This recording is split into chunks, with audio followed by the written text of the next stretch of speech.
Question number 1. Buddhism is known as one of the three major religions in the world, together with Christianity and Islam. Is the correct? Answer. Generally speaking, yes. Especially, Buddhism is the teaching given by Shakyamuni Buddha based on the realistic understanding of life and the universe. The sutras were spoken by the Buddha himself, which differ from scripture of other religion recorded by disciples according to instruction from God or other deities. Question number 2. Is the Buddha a deity? Answer. No, the Buddha is not a deity.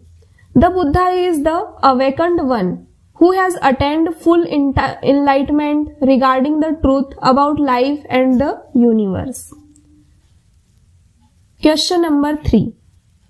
Who is greater, Buddha or God? Answer. According to the Dharma, all living beings have Buddha nature equal to that of the Buddha. God is one of those living beings. So, the question of who is greater does not exist. Question number 4. Are Shakyamuni Buddha and Tathagat Buddha in the classic Chinese novel Journey to the West the same person? Answer. The Tathagat and Buddha have the same meaning. For example, Shakyamuni Buddha can be called Shakyamuni Tathagat and Amitabh Buddha can be called Amitabh Tathagat. Tathagat Buddha, however, is not correct. There is no such Buddha called Rulai. Question number 5. I thought Rulaifo, Shakyamuni Buddha and Amitabh Buddha were the same. Answer. Shakyamuni Buddha is the founder of Buddhism in our world. Amitabh Buddha presides over the western land of bliss. In numerous sutras, Shakyamuni Buddha urges us to recite the name of Amitabh Buddha. Question number 6. Was Shakyamuni Buddha a real person in history? Answer. Yes, he is mentioned in history textbook. Shakya means competence and benevolence, and Muni means serenity. Shakyamuni referred to a sage of the Shakya clan. Shakyamuni Buddha lived around the 6th century BCE, concurrent with the Spirit and Autumn period in China, and was a contemporary of Confucius. He was crown prince of the Kapilvastu kingdom in ancient India. His name was Gautam Siddharth. His father was called Suddhodhan. His mother Maya, Queen Maya, gave birth to Prince Siddharth while taking a rest under a tree in Lumbini Grove. She died soon after giving the birth. Prince Siddharth was raised by his aunt Princess Prajapati. Question number 7. Did he succeed to the throne? Answer. No, he didn't. Since Prince Siddharth was extremely wise and handsome, King Suddhodhan expected him to be a Chakravartin or ideal universal ruler who would subdue all nations. But Prince Siddharth was strongly touched by the phenomenon he observed: birth, aging, sickness and death, as well as the law of the jungle prevalent among living creatures. He meditated frequently and thought about taking monastic vows. Having discovered his son's intention, King Suddhodhan tries his best to stop him. He arranged for his son to marry Princess Yashodhara from a neighboring state. Yashodhara bore him a son named Rahula. But all this was in vain. Finally, Siddharth slipped out of the royal palace in the still of the night and became a wandering mendicant seeking the truth. Question number 8. So we have been a monk to study Buddhism? Answer. No, not necessarily. Shakyamuni Buddha later taught pupil a way to achieve full liberation without renunciation. It is to recite the name of Amitabh Buddha, gain rebirth in the Pure Land and attain Buddhahood there. Question number 9. How did Prince Siddhartha become a Buddha? Answer. After leaving home, he visited 3 renowned scholars of the day and learned from them. Very soon, he mastered all their methods, but none of them was the real path of liberation. He then decided to seek freedom from samsara by himself to convince the ascetics. Siddhartha underwent severe austerities for 6 years in a forest on the bank of Niranjan river, living on a grain of rice a day. After realizing the futility of austerities in his search of enlightenment, Siddhartha stopped them and took a bath in the Niranjana river, clearing off the accumulated dirt of 6 years. He accepted milk gruel offered by a spared girl and recovered his strength. Then he went to a peepul's tree, sat down on a seat made from auspicious grass and faced east. He vowed, I will not rise from his seat until I have attained supreme enlightenment. Finally, one night, after defeating moral affections and Mara's temptation, he achieved complete enlightenment and became a Buddha. The place where Shakyamuni attained Buddhahood in the southern suburb of Bodh Gaya in India, Bihar state. Nearby are numerous other sites associated with the Buddha. Question number 10. Becoming a Buddha and an immortal are not the same, right? Answer. Of course not. Some people can't distinguish amongst Buddhas, deities and immortals. Probably they were influenced by old ethics books with contrived terms such as divine Buddha or immortal Buddha. Immortal are a type of ordinary being within the 6 realms of rebirth. They may enjoy the 5 desires and possess certain supernatural power in meditation, but they have not attained complete emancipation. Question number 11. Why is the Buddha called Fo in Chinese? What's the meaning of the term? Answer. Fo is an abbreviation of Fotuo, the transliteration of Buddha. Buddha means an enlightened person with 3 implications. First, self-enlightenment. Second, enlightening others. Not only awakening oneself but also helping others become enlightened. And then third, perfect enlightenment and practice.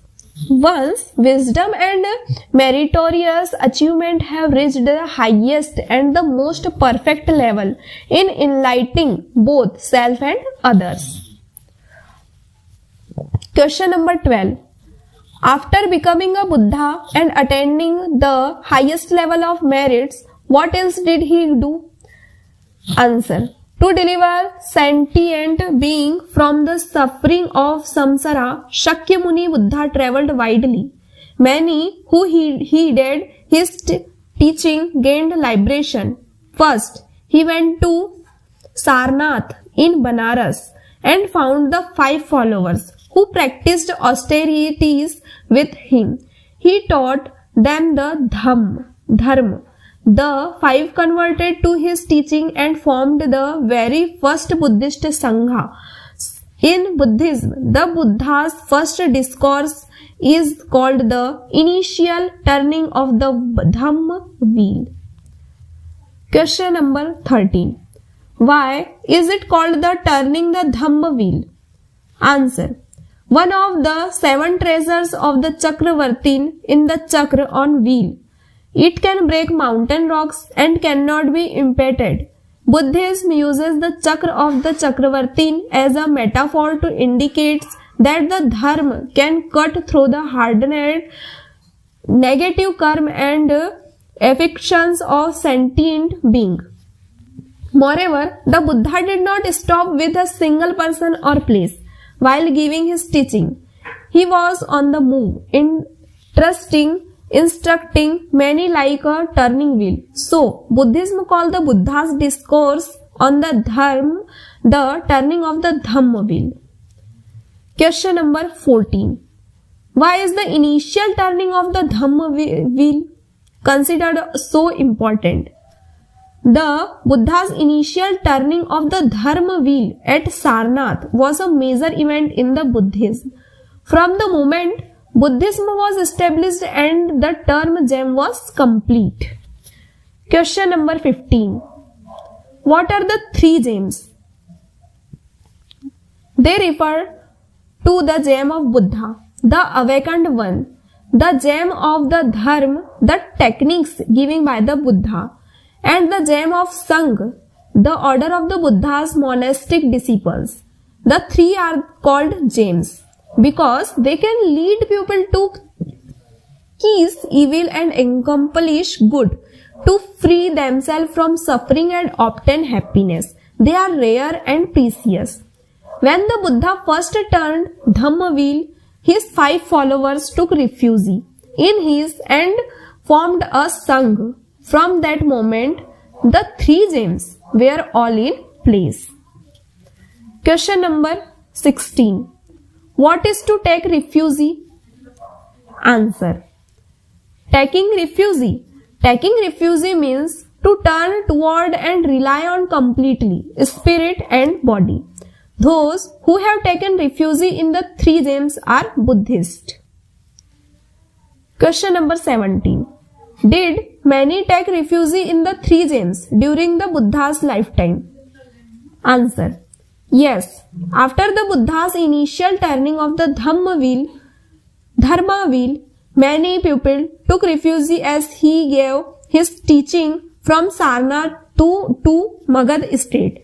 Among them, there were 3 brothers with the family name of Kashyap who used to Zoroastrians, but they abandoned their original faith and led more than 1,000 of their followers to take refuge in Buddhism. After the Buddha arrived in Rajgir, the capital of Magad, many more took refuge, including renowned disciples such as Sariputra, Moggallana and Kashyap. Afterward, when the Buddha returned to his hometown, his younger half-brother Nanda, his cousin Ananda and Devdatta and his son Fahula all followed his aim and became monastic disciples. The Buddha's aunt Prajapati also took refuge to become the first female monastic disciples. Even more people took refuge in the 3 gems without renouncing lay life. Question number 18. Whether male or female, one can choose to learn the Dharma with or without taking monastic vows. Answer. Yes, Buddhism male monastic are called bhikkhus and female monastic are called bhikkhunis. Male and female lay followers are called upasak and upasika respectively. Together they are known as the 4 group of disciples. Question number 19. Where did Shakyamuni Buddha travel and take during his lifestyle and lifetime? Answer. Mainly in central India, the place of Buddha's resided for most of his lifetime were Rajgir and Saraswati in the state of Magad and Kaushal respectively. Outside Rajgir was a bamboo forest donated to the Buddha and his disciples by Bhimsara. It was later known as Bamboo Grove Monastery. In Saravasti, Prince Jeta of Kosal and a rich merchant Sudatta together gave the Buddha a garden, subsequently named Jeta Grove Monastery. Gidja Kutta Hills, south of Rajgir, was another place where the Buddha gave many discourses. Shakyamuni Buddha taught the Dharma for 49 years until he passed into Nirvana at the age of 80. Question number 20. What is Nirvana? Nirvana is a state that is very hard to describe with words. It carries the meaning of existence, cessation, non-birth, inaction, peace and joy, liberation and death. It also connoted elimination of the karma of birth and death, transcendence of the rebirth cycle, perfection of wisdom and virtue, and achievement of an eternal, quiescent, steady and joyous state of liberation. Such a state can only be known by sacred being. It cannot be measured with concept with as present, absent, coming and going. It is an unfathomable state of liberation. To describe it thus with words is already very inaccurate. The state of liberation is an actual experience obtained through spiritual practice in accordance with the Dharma. It cannot be reduced by the logic of worldly thinking. The spread of Buddhism. Question number 21. Please describe briefly the history of the development of Buddhism in India. Answer. The Buddha taught the Dharma differently to sentient beings according to their disparate natures and inclination. Their capabilities, preference and practice method were also different, and their understanding of the same teaching varied as well. Therefore, during the long process of Buddhism dissemination, various groups that propagated the Dharma evolved their own lineages. About 100 years after the Buddha's Nirvana, the Buddhist community became divided into two major sects, Theravadas and Mahasamghika. The Theravadas focused on the practice of meditation with comprehensive and stringent disciplines. The Mahasamghika stressed extensive learning and hearing the Dharma. It sought to be converted more sentient being with simpler and more accommodating discipline. In the next 300 years, Buddhism spread ever more widely in order to integrate with local conditions and customs. The Theravadas and Mahasamghika progressively divided into about 20 subgroups.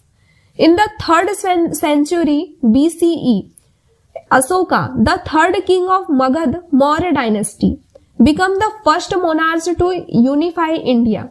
Witnessing the devastation caused by his war to conquer the southern kingdom of Kalinga, Ashoka felt deep remorse.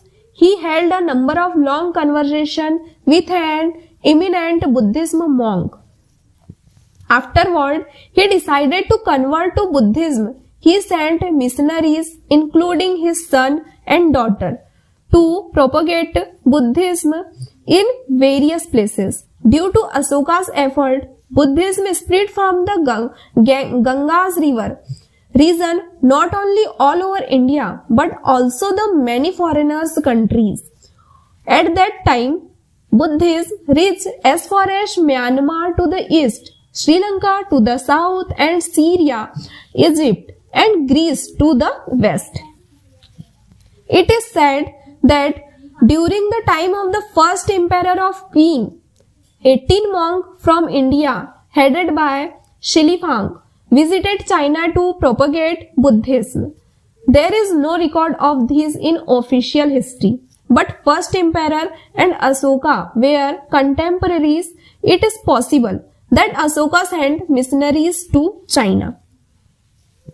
In the 300 years after Ashoka dedicated disseminations, Buddhism spread widely in Central Asia and to China in the east. The area it covered continued to expand, but in India itself, Buddhism met with great misfortune. Less than 50 years after Asoka passed away, his Peacock dynasty was replaced by the Sung dynasty. King Pushyamitra, who usurped the throne with the help of Brahman's state preceptor, embraced Brahmanism and rigorously suppressed Buddhism. He destroyed stupas and vihars, slaughtered Buddhism monks, and plunged India Buddhism into a dark age. Fortunately, the jurisdiction of the Sung dynasty was restricted to central India. In 2nd century BCE, Buddhism was thriving again thanks to the effort of King Kanishka in northern India, represented by Ashwaghosh Mahayana. Group began to form in various locations. Question number 22. Where all the previous school Theravandas smaller vehicles? Answer. Yes, the purpose of a vehicle is the carry. Generally speaking, the greater vehicle stressed benefiting all being and attending liberation together with them. The smaller vehicle emphasizes salvation for oneself. Question number 23. What happened afterwards? Answer. In the 3rd century CE, Nagarjuna, a Brahmanic scholar in southern India, converted to Buddhism and became a monk. He learned the Mahayana Sutras from an old bhikkhu in the Himalaya mountain and acquires great wisdom. He wrote many theoretical treatises to explicate the Mahayana scriptures. His Madhyamak thought spread throughout India. Mahayana Buddhism started to flourish. With his voluminous writing, Nagarjuna was known as the common patriarch of the 8th school of Chinese Mahayana Buddhism. In the 4th to 5th century CE, the Gupta dynasty reunified India. Two brothers, Asanga and Vasubandhu, founded a new Mahayana school, Yogacara. Vasubandhu was known as treatise master of 1,000 volumes because of his prodigious output. In the 6th century, the Gupta dynasty was overthrown by foreign races and Buddhism suffered severely. Later King Shaliditya of the Vardhana dynasty unified central India and Buddhism enjoyed a slight revival. Nalanda monastery, whose construction began during the Gupta dynasty, continued to expand and attain an impressive scale during the Vardhana dynasty. Mahayana scholars assembled there for lecture and studies, and it was considered India's leading educational instruction of the time. The period between the mid-6th and 7th century marked the golden age of Nalanda, when Master Quanzhang of China went there to study. Its instructor included treatise masters Silabandra of the Yogacara school and Janana Prabha of the Madhyama school. After the death of King Siladitya, central India again fell into disarray. Most of the kingdom in India followed Brahmanism and Buddhism, gradually indisciplined.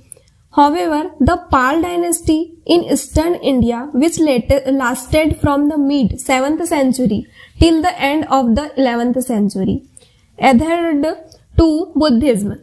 It ruled over the territory east of Magad, which included Nalanda location. It built an even larger temple, Vikramshila, near Nalanda. Late in the 7th century, Brahmanism absorbed some Buddhism teaching, greatly expanding its own doctrine. It flourished with a new posture. Thenceforth, Western scholars would refer to Brahmanism as Hinduism. Buddhism faced a shortage of talent. Its response of such karmic condition saw the rise of esoteric Buddhism. It expediently adopted many Brahmanic rituals and applied various interpretations of them. Nevertheless, its doctrines continued to be based upon the concept of emptiness and non-self. After the 9th century, esoteric Buddhism became more popular.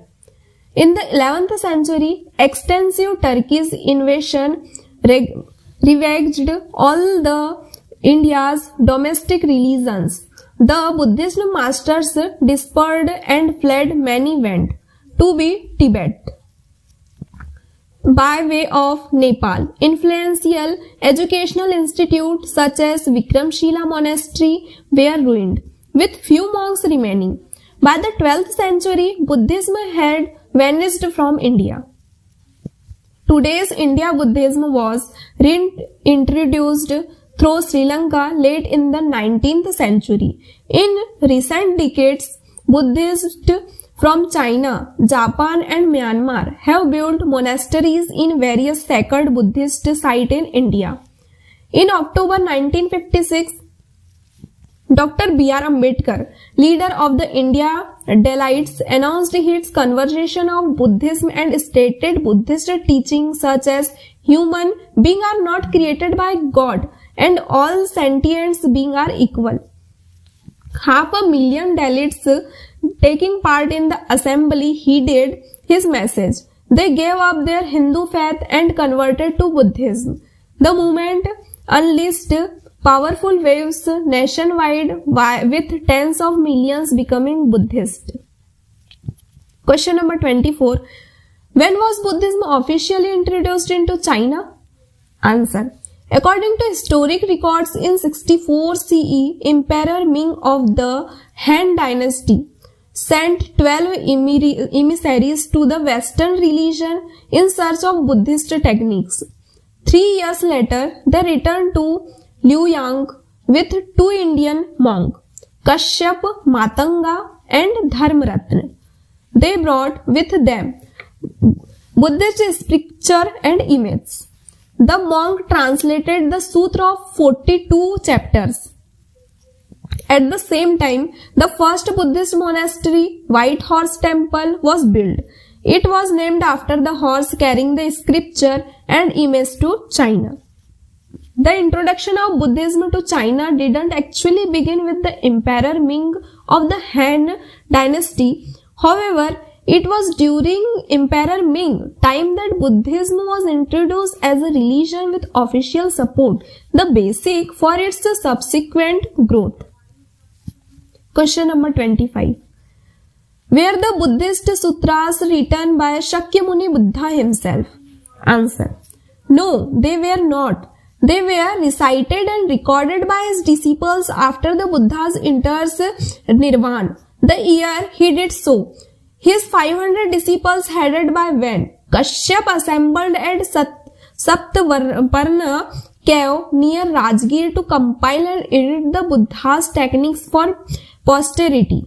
At the assembly Ven Ananda recited the sutras spoken by the Buddha, when Upali recited the Vinaya established by the Buddha, and when Kashyap recited the Abhidharma or commentaries on the Buddha's teaching.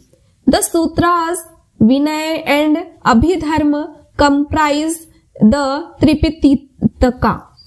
Pitka originally meant a bamboo basket for holding things. The compilation of sutras, Vinaya and Abhidharma into the Tripitaka is comparable of designation of treasure Chinese text into Jing, Shi, Ji and Ji.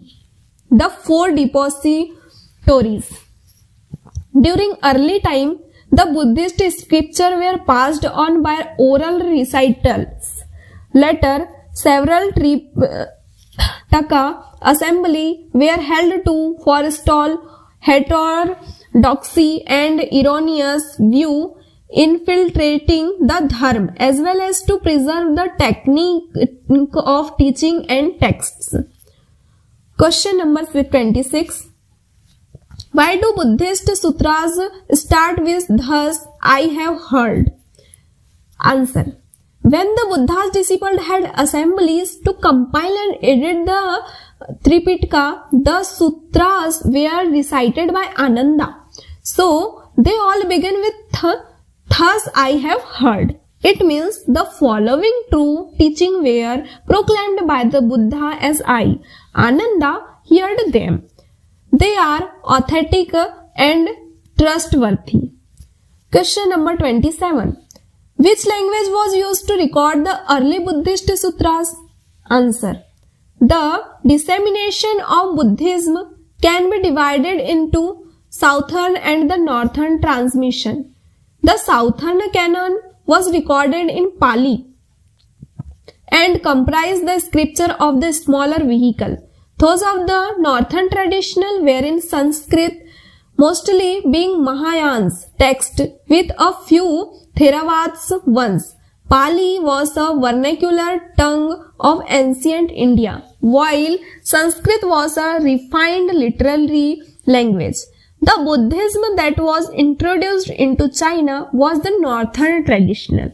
Therefore, most of the scriptures in Chinese were translated from Sanskrit, though with a few were rendered from Pali. Most of the Mahayan scriptures of the northern transmission are preserved in the Chinese and Tibetan Tripitaka. Today, Buddhism can be categorized under the three major language systems. Southern Buddhist practice in Sri Lanka, Myanmar, Cambodia, Laos, India, Pakistan and Thailand, as well as among ethnic minorities of China, Yunnan, provinces such as Dai, De, Ang and Bulang, which falls under the Pali system. The Buddhism of Hans in China as well as of Korea, Japan and Vietnam belong to the Chinese system. The Buddhism of Tibet, Inner Mongolia, Tujia, Yuan, Yugu and Yugu, other nationalities of China as well as that of Mongolia, Siberia and northern India is within the Tibetan system. Question number 28. Please give a brief introduction to the history of Buddhism in China. Answer. The propagation of Buddhism in China was closely associated with the translation of Buddhist scriptures. The Han Dynasty saw the earliest stage of translation. The text rendered can be divided into two main categories. The first was Theravada scriptures presented by the translator and Chicago of Parthia. They focused primarily on the agams and dhyans teaching. The other was Mahayan text presented by Lok Sima of Kushan. Their main emphasis was the Prajna Paramita Sutra and Pure Land faith. Question number 29. At the time, did any Chinese monk travel westward in the search of the Dharma? Answer. Yes. The earliest ones were Dharmakasha and Zhu Sikking. They also translated quite a few scriptures. Question number 30. Were there other Chinese monks who made contribution to Buddhism? Answer. By the Eastern Jin dynasty, Buddhism was widely spread in China. The most outstanding figure was Master Dao En, China's earliest enthusiastic propagator of Buddhism. He sent his followers to various parts of the country to teach the Dharma. He also founded the first monastic Sangha in China. He diligently sought precept of supplement deficiency in Vinaya and set rules and rites for monk and nun to follow on a nationwide basis. Upon taking monastic vows, Chinese monk and nun style themselves she in the place of their former surname. This practice was first advocated by Master Dao En. He collected and collated Buddhism texts already translated and compiled the first bibliography of Chinese Buddhism, Jinglu. Master Dao En was the first person to summarize his experience translating Buddhism scriptures. He classified all sutras into 3 parts: introduction, main body, and circulation section. These methods remain in use today. Under his supervision, many important scriptures were translated and numerous scholars and translators gathered together. Such efforts provided favorable conditions for the later large-scale translation work of Kumar Jiva. Another outstanding figure of the time was Master Faxian. In 399, aged 65, he set out from Chang'an to seek the Vinaya. Crossing desert and mountains, he walked thousands of miles. He traveled all over northern India, visited numerous holy sites, learned Sanskrit and transcribed scripture. He went as far as Sri Lanka and returned to China through Indonesia. The trip took Faxian 15 years and he visited 30th century. He was 80 when he returned China, but still translated scriptures. Beside Precious Sutra, Master Faxian brought back the complete Mahasamghika Vinaya and Mahishakka Vinaya, fulfilling his own aspiration. In addition, his travelogue, a record of Buddhist kingdom, contained much valuable historic material on the region west of China. It has been translated into many languages. Question number 31. You just mentioned the large-scale translation work of Kumar Jiva. Please elaborate. Answer. The large-scale systematic translation of the Buddhist scriptures began with Kumar Jivika in the early 5th century. His translation work enjoyed unprecedentedly favorable condition, being supported by the Yao Qin kingdom and assisted by a large group of learned volunteer monks influenced by Master Dao En. The 300-odd fascicles of canonical work translated by Kumar Jiva are not only a Buddhist treasure but an important literary legacy. They had a tremendous impact on the philosophical thought and literature of China. In Buddhist thought, Kumar Jiva's most important contribution was to introduce the work of the Madhyamaka school founded by Nagarjuna. The brilliant translator and dharma teacher was born in Kutch, Quinjang. Kumar Jiva and the later Quanjang were known as the two great masters of translation of Buddhist scripture. Question number 32. Was Master Quanjang the same as the Tang monk or Tripatika who went to the western heaven in search of Buddhist scriptures? Answer. Yes, but the term of Tang monk and Tripatika originally referred to the Chinese monastics and Tripatika masters of Tang dynasty, rather the Master Quanjang alone. Question number 33. Please say something about the life and work of Master Quanjang. Answer. Master Quanjang took monastic vows as a teenager. He traveled widely in pursuit of learning and called an eminent monk. After carefully studying the doctrine of Chinese Buddhism school, he found that they conflicted with one another and there was inaccuracy and contradictions in the translation of Buddhist scriptures. He made up his mind to go to India to seek the Dharma. A series of natural disasters occurred in the year 629. Government lifted their ban on citizens leaving China. allowing them to seek livelihood in other countries. Master Quanzhang was able to travel westward. He journeyed alone for more than 15,000 miles and visited over 130 nations in the western region and India, overcoming countless danger and difficulties. Quanzhang spent 5 years studying at Nalanda Monastery, India's highest seat of learning at the time. After 4 years crisscrossing the kingdom of southern India, he returned to Nalanda and became a presiding lecturer there. He wrote the treatise on the harmony of the pupil with 3,000 odes, which covered the theories of the Madhyamaka and Yogacara school. He also composed the treatise to restrict malicious view with 1600 odes, refuting anti-Mahayana heterodoxy. With that, his mission was completed. On Quanzhang's return journey to China, King Siladitya convened an assembly in honor of the Chinese monk.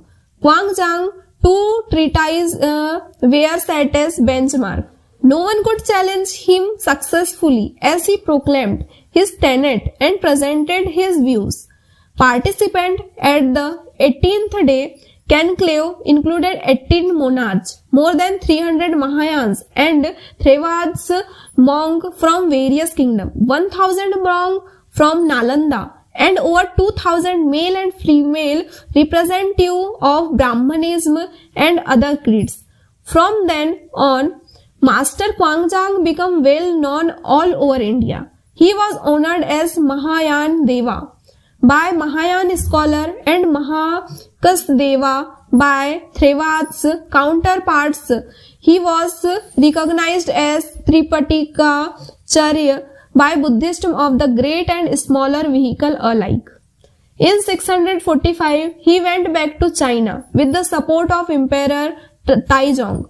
He set up a large translation bureau at Hongfu Monastery in Chang'an.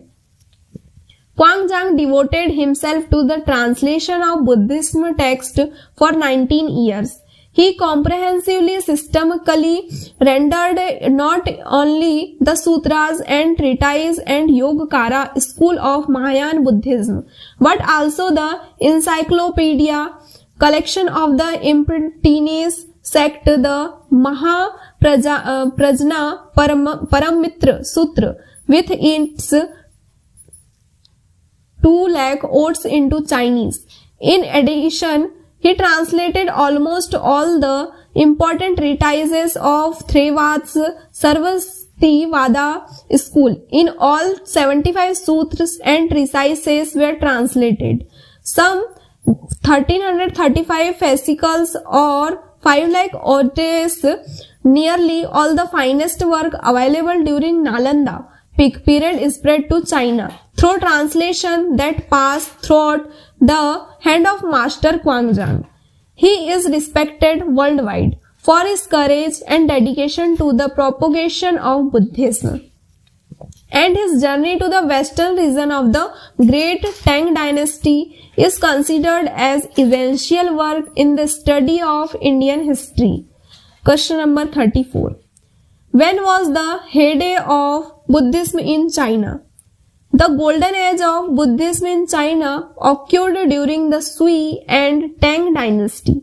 The various schools emerged one after another like the spectacle of 100 flower blossoming.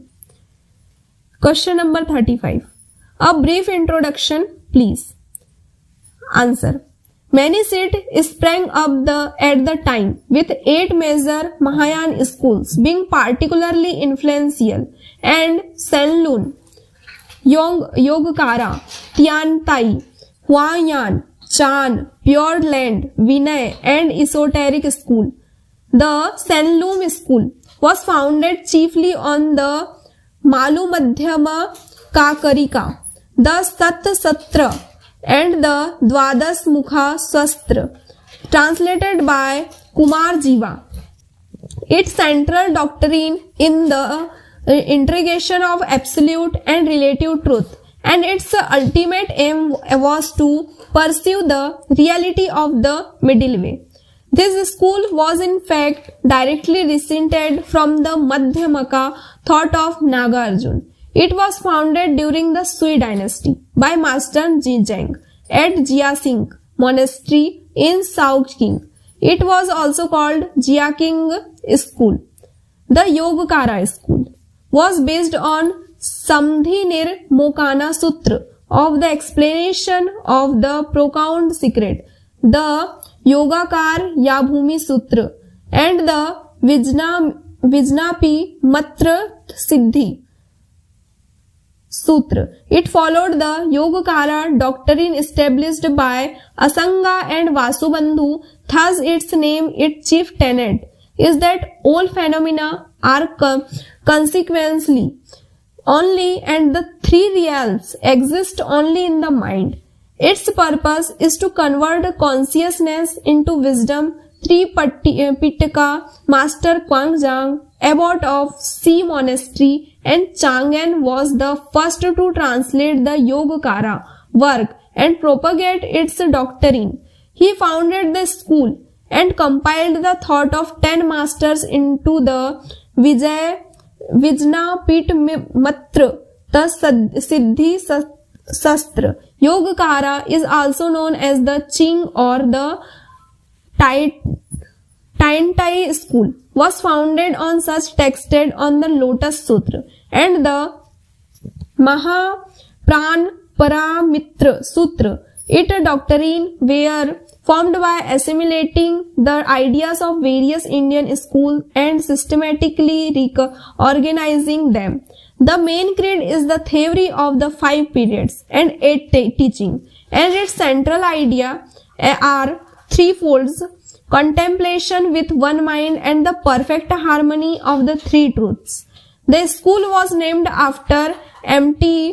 Tiantai in Jiangsu, where it founded Master Gij lived, and because its principal scripture was the Lotus Sutra, it was also known as the Lotus Sutra School. The Huayan School.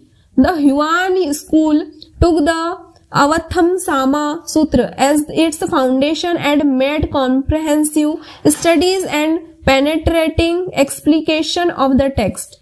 Its thought was developed from the theories of earlier thinker and school such as Sankalum, Tiantai and Yogacara. This school classifies the entire Dharma into the 5 teachings, core tenet of which are the 6 features, 10 metaphysical entrance and 3 contemplation. Its founder was the preceptor of state Quan Sao, who inherited the thought of Dushan and Jian.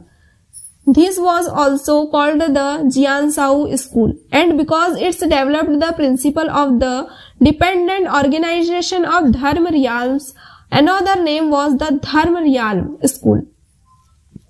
The Chan school advocated Chanding, meaning meditation of tranquil contemplation. The aim is to focus on a single point and contemplate, so as to become aware of the true nature of one's own mind. It was also known as the Buddha mind school. Its founders was Buddhi Dharma from India. The subsequent transmission was to second Patriarch Huike, third Patriarch Senkang, fourth Patriarch Dao Chin, and fifth Patriarch Hongren. The school then divided into 2 subsects, the northern and the southern. The northern branch was headed by Senkyu, who pronounced gradually salvation, cultivation. It flourished for a time, but dissipated before long. The southern sect was led by Huin Eng, who advocated sudden enlightenment. His lineage thrived and he was venerated as the 6th patriarch by the later generation. The Chan lineage was transmitted on a one-to-one, mind-to-mind basis. Thought it emphasized on reliance on language and spatial transmission without using the scripture. It had his own canon. Master Buddhi Dharma bequeathed the fourth fascicle Janlanavatra Sutra to second patriarch Huike. Moreover, Hongren and Huikang taught their followers to recite and practice the Diamond Sutra. Later appeared the Platform Sutra of sixth patriarch and many others recorded quotation. The Pure Land School.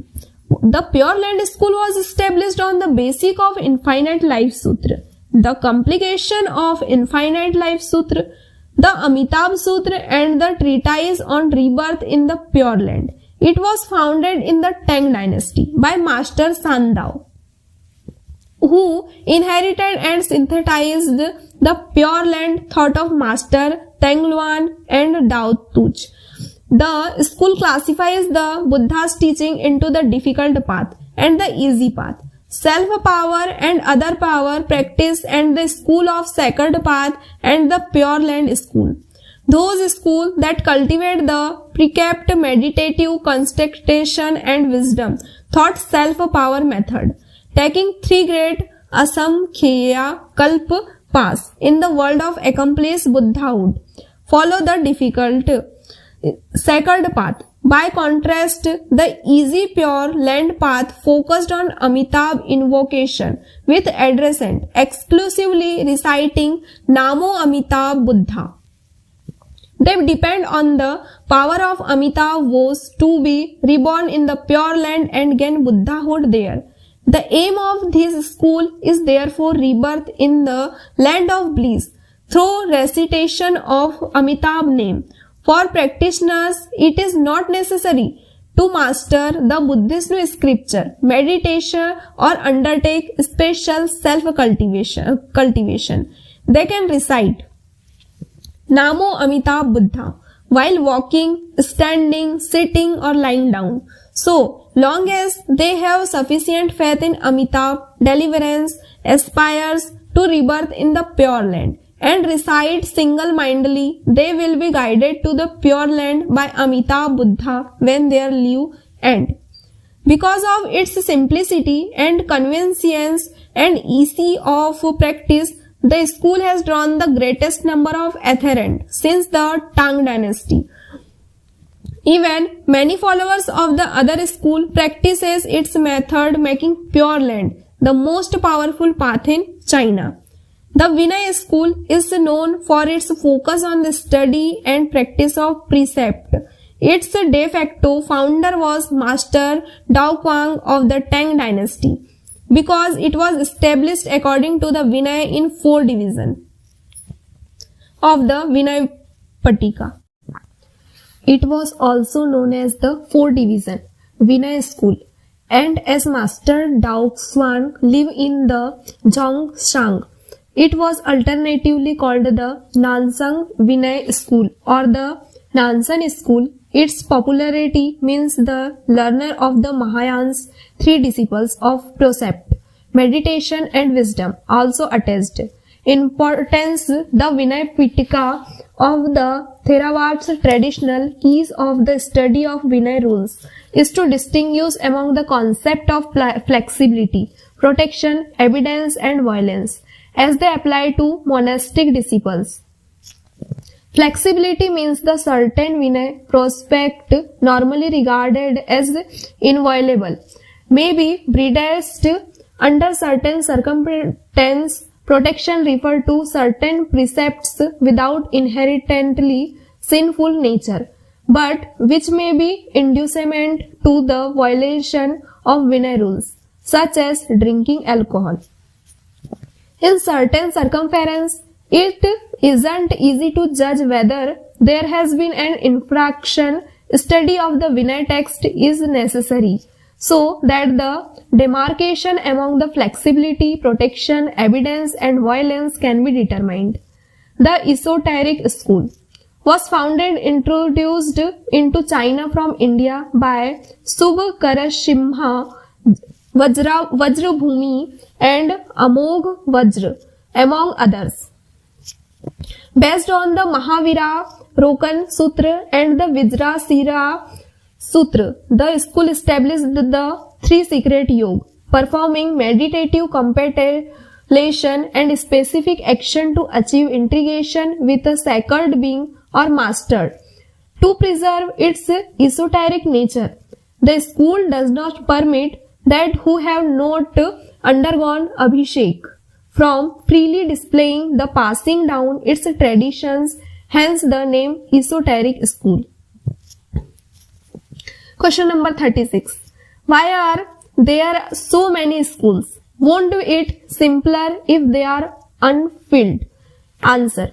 Since the aptitude of sentient being varies greatly, Sakya Muni Buddha gave his teaching in accordance with their karmic inclination and capabilities. The 84,000 dharma paths, the school's patriarchs or lineage masters, taking into account their times and karmic condition, delineated path to liberation suitable for large number of practitioners. Thus, were the school formed. It's like going on a long journey. Because of their different circumstances, people choose to travel on land or water or the air. If there was but a single mode of transformation, many would find it difficult to make the trip. Although the methods are different, the aim is the same, to achieve Buddhahood. Question number 37. Since the aim is the same, why there are disagreement among different sects? Answer. Because each school view things from different perspectives. Their congregation vary accordingly. Various sutras and treatises may seem contradictory, as there seem to be numerous answers to a particular question. This is because the Buddha gave his teaching to different audience. Consider the question of giving direction to head downtown. To people in the east side of city, you would tell them to go westward. But to resident of the west side, you would say go east. In a story, the intellect Ji Lu asked Confucius, is it right to do things by following a principle you just heard? Confucius says, you have a father and elder brother. How could you act without first consulting them? When another disciple ran, you asked the same question. Confucius replied, act once you have heard it. Confucius gave completely different answer because Ji Lu tended to recklessness while Ren Yu was overly cautious. Question number 38. It seems Buddhism emphasizes teaching students according to their characteristic as well. Answer. That's right. But the Buddhist expression is compliance with both principle and circumference. The teaching must fit both the requirement of truth and aptitude of its audience. Question number 39. We hear little about some seeds. Is that because they didn't accord with most people aptitudes? Answer. You could say that the doctrines of some school are too abstruse to be understood by ordinary people. There were some historical factors as well. Gradually, certain schools fared less well than they did during the Sui and Tang dynasty. Question number 40. What happened to Buddhism after the Tang dynasty? Answer. The historical event with the greatest impact on Buddhism was the Huichang Dharma persecution which occurred under Emperor Wuzong of the Tang. Before that, Buddhism had enjoyed its heyday. The economic expansion of monasteries seriously dented government revenue. Moreover, people Wuzong personally preferred Taoism. Endorsed by Prime Minister Li Deyu and Taoist priest Zhao Guinhen, he ordered the eradication of Buddhism and promotion of Taoism. Buddhist scripture and image were tortured, temples were destroyed, and their properties confiscated, and monk and nun were forced to resume secular life. In 845, Emperor Wuzong died after consuming dioxed elixirs. Huanzhong ascended the throne and tried to receive Buddhism, but it had been eviscerated following the fall of the Tang dynasty. China entered into the period of 5 dynasties and 10 kingdoms, a time of war and turmoil. Many commentaries and texts of the various schools were lost for good. Question number 41. Did all 8 Mahayana schools decline? Answer. No. The Chan and Pure Land school survived and continued to flourish. Most Chan practitioners lived in mountains and woodlands, growing their own food. They didn't rely much on either society at large or the Buddhist text. The Huichang persecution and chaos of the 5 dynasty and a limited impact, the Chan and its transmission continued. As for the Pure Land school, thought the writing of Master Sandao were lost. His thought and advocacy of rebirth in the Pure Land thought Amitabh recitation survived because of their simplicity and ease of practice. However, the school teaching later merged with thoughts of other paths. The convergence made them different from the original thought of Master Sandao. Fortunately, many of the scriptures lost in China had been passed to Korea and Japan and were preserved there. During the 5 dynasty, the work of Tiantai school were transmitted back from Korea, as were some of the Yuan's school. The 2 lineage revived. Toward the end of the Qin dynasty, many texts of the Sunlun, Yogacara, Esoteric and Vinay school, together with the work of Master Sandao, returned to China from Japan. Question number 42. What about Tibetan Buddhism? Answer. A Tibetan Buddhism dated back to the mid-7th century, the Tubo dynasty. The Tibet ruler at the time, Songtsen Gampo, converted to Buddhism under the influence of his 2 wives, Princess Wenchen of Tang dynasty and Princess Bhrikuti of Nepal. He sent Minister of India to learn Sanskrit and Buddhist scriptures.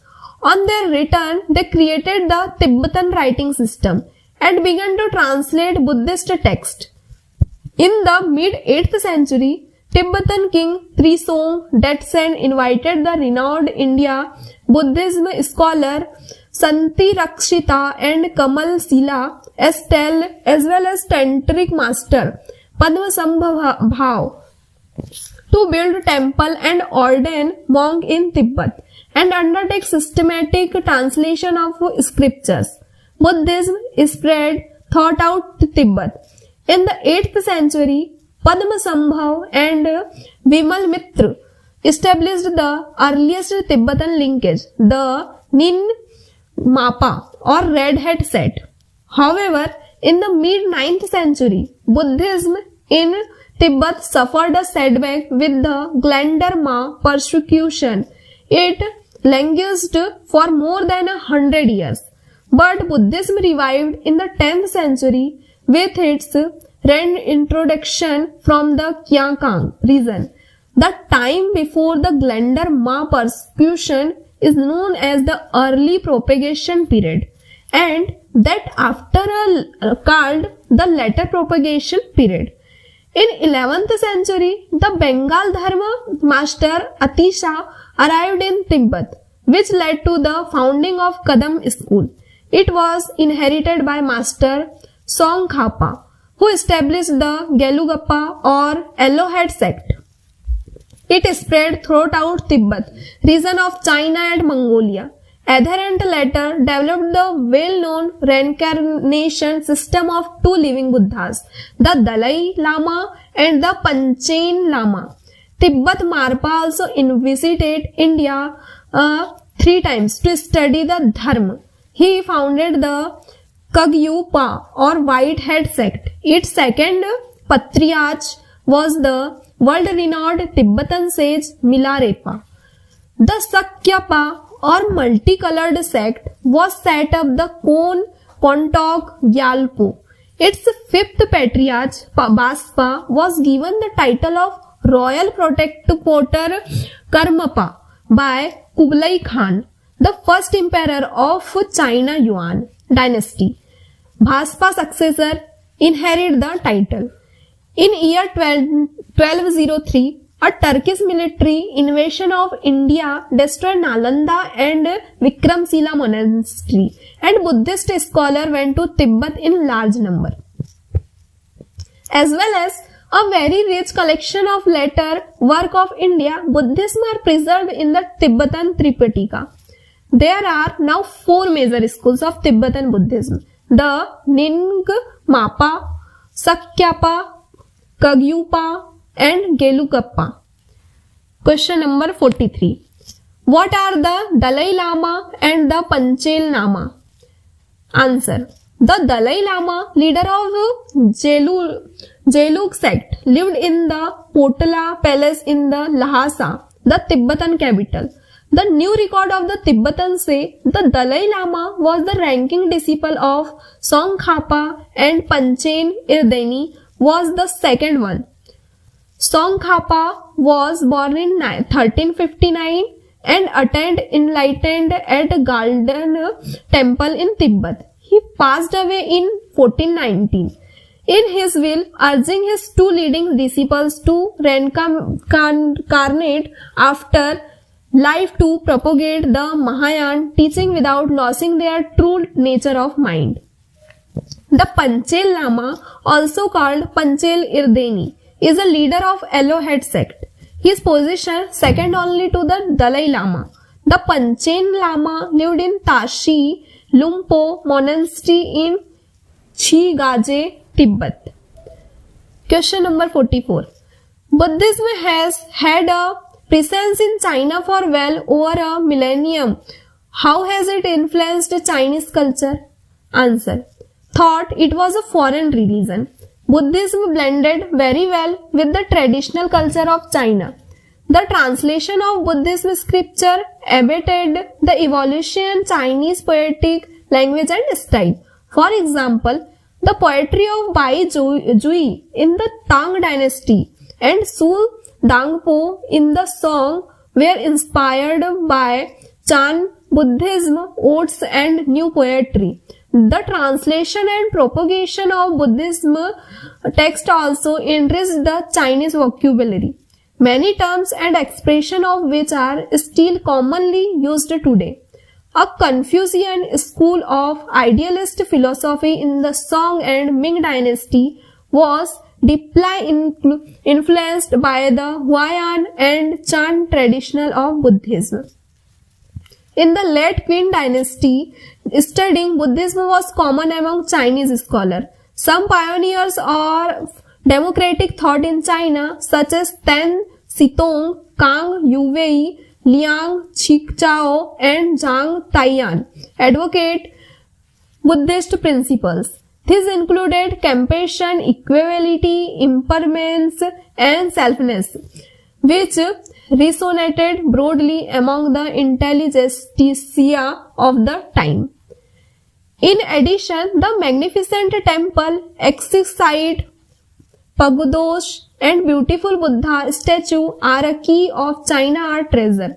Also, many traditions and customs originated from Buddhism. For instance, the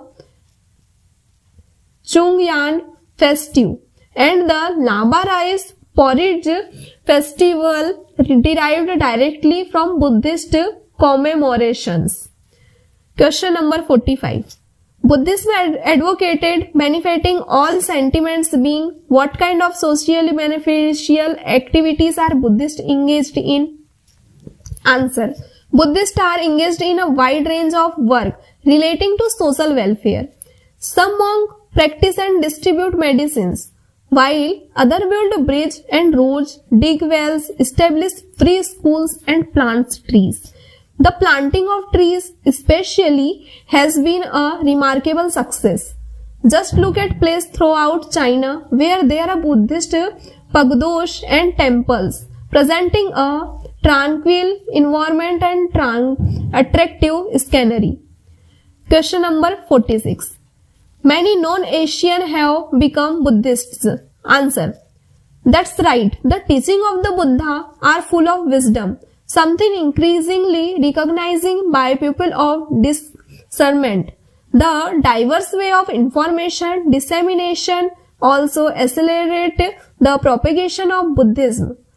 Beside oral and scriptural transmission, people can get to know Buddhism through audio-visual product, TV, radio and the internet. Buddhism has been not only accepted by the general public but also noted by thinkers, philosophers and scientists. Question number 47. It seems that worries about Buddhism being unable to adapt to the scientific age are misplaced. Answer. Yes. If you understand Buddhism, you will find that the more advanced science become, the easier it will be for Buddhism to be accepted. In his book, The Avattha Shaka Sutra and Nuclear Physics, Japanese scientist Shinichi Matsushita concludes that Buddhist view of universe as well as the creation and destruction of matter and those of modern nuclear physics can be juxtaposed and used to corroborate each other. He believed that they are startlingly similar. Einstein reportedly said, if there is any religion that would cope with modern scientific needs, it would be Buddhism. Thank you.